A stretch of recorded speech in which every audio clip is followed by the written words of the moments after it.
So we have seen various ways of use effect. The one more very important way of use effect is implementing component will unmount kind of life cycle.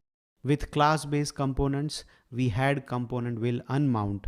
If you have to do the similar thing with use effect, you can use this syntax.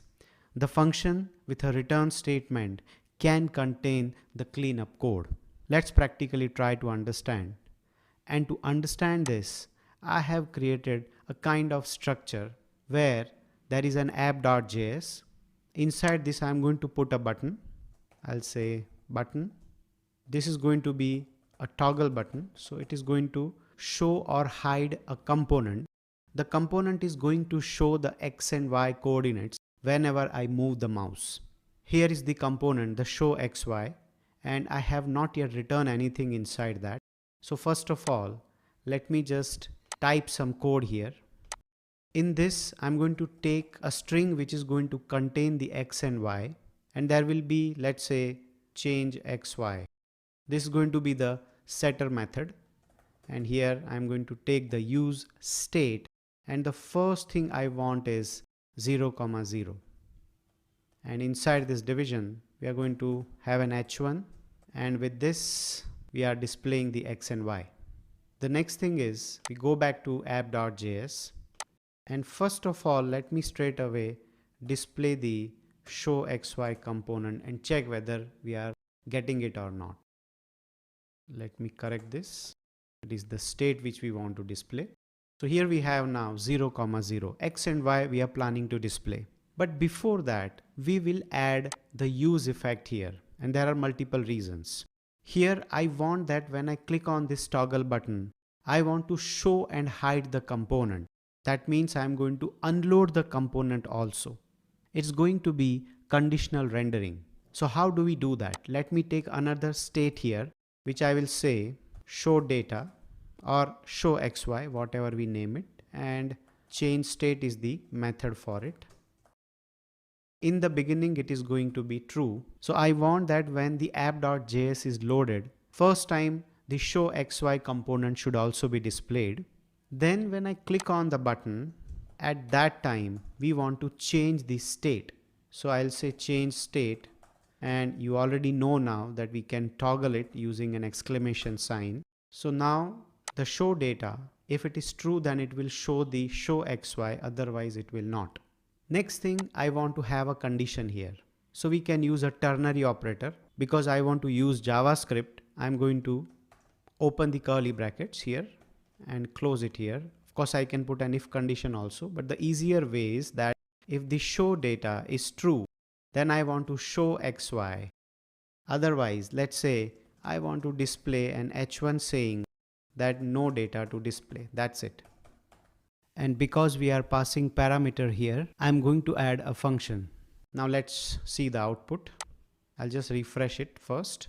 Toggle. So the component is unloaded and the H1, this H1 is executed. Again, when I click toggle, it's going to display the X and Y. So now we have conditional rendering. That is, if the show data is true, display the component, else just display something else. So component will not be existing. Now we try to check the use effect in this situation. I'll say use effect.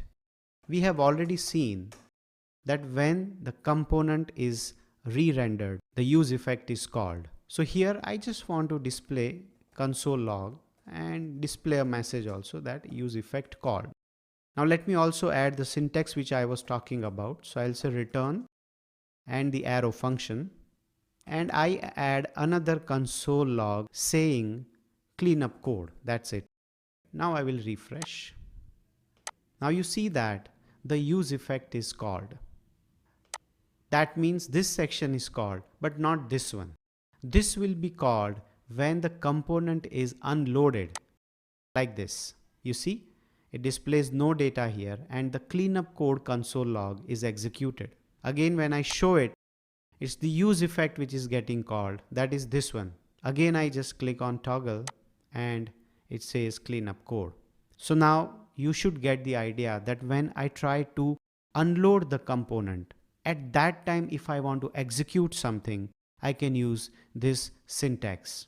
Let's try this. I will use one method called window.addEventListener. Inside this, I want to configure the mouse move event. And I'm going to call the function. The function name is, for example, display x and y. That means when the component is re-rendered, I'm going to add the mouse event, which will eventually call display xy, and that's going to update the x and y coordinates. So here I'm writing that function also, const display xy. Here there will be an argument, the synthetic event, which will contain the event related information. Here I'll change the xy, so I'll say change xy. What I want is that I take a string here, and every time when the mouse is moved, I'm going to update this with e dot. Let's say we take page x and we take e dot page y. So this str is updated, and the change xy will have this new string every time when the mouse is moved. Not only that, I will add a console log in the display xy function. Now I'm going to refresh the output. As you can see, the x and y is getting displayed, both console log and on the component as well. Now let me click on the toggle button. So if you observe, the no data is displayed and the cleanup code message is also getting executed in the console. But the moment I move the mouse, the console log is still displaying the data. It is getting updated. It means when the component is re-rendered, the event listener was registered, but when the component actually got unloaded, at that time this event has to be unregistered as well. That means you have to remove the event when the component is unloaded, otherwise it keeps on executing. In spite of you clicked on the toggle button, the component is not there on the screen, but still the methods or related subscriptions are existing. So you need to unsubscribe, you need to unload those things.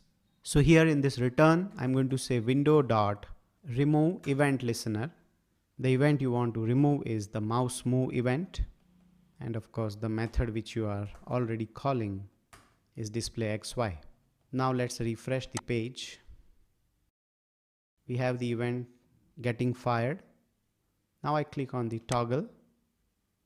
Now if I move the mouse, you observe that there is nothing getting executed, right? So the purpose of having this syntax where you have a return statement, you put a function, is because whenever you see that there is a code which you need to unsubscribe, you want to clean up the code, right? Then you can try this syntax. This actually replaces component will unmount of class-based component.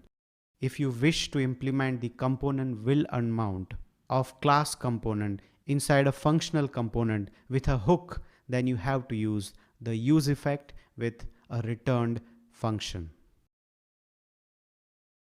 So let's talk about relative questions. The first question is, how can you write mount and unmount kind of phases with the functional component, or explain cleanup code with use effect hook? So for mounting, we write it like this. For unmounting, we have to return this function inside the use effect, and that is executed when the unmount phase is fired. And for the same answer, the question can be, how will you configure component will unmount inside a functional component? So again, the answer is, if you wish to implement the component will unmount of class component inside a functional component with a hook, then you have to use the use effect with a returned function. Another question is that which component lifecycle methods are handled by use effect in a functional component. You can think of use effect hook as component did mount, component did update, and component will unmount combined. It means whatever process you could manage in these three lifecycle methods, you can manage with use effect hook in a functional component.